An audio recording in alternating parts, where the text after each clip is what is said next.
Hi, everyone. So today I just want to talk about how we stay uplifted when working from home.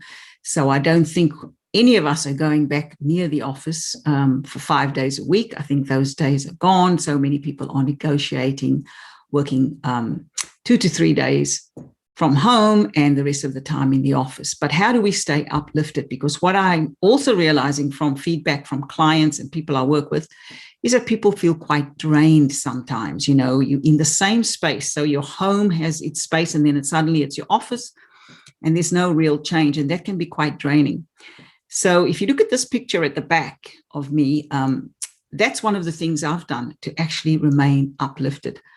The picture takes up the entire wall space. I'll move out of the way and you can see the waterfall gushing down there. Takes up the entire wall space, and I've created it purposefully to create a Zen-like vibe and space. Apart from really loving waterfalls as a background, because I'm a waterfall chaser, I created this space to be able to take a break and have peace.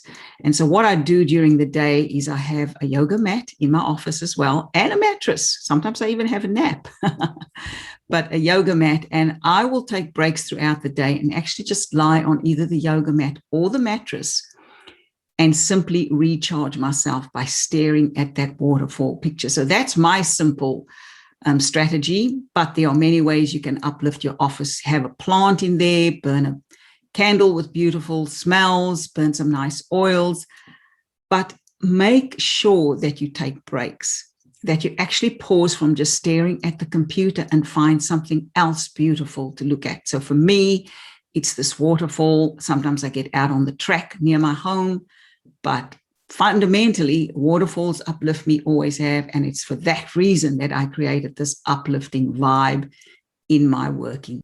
Hope that helps, and hope you find your own vibe to keep your working space uplifted, especially when you're working from home.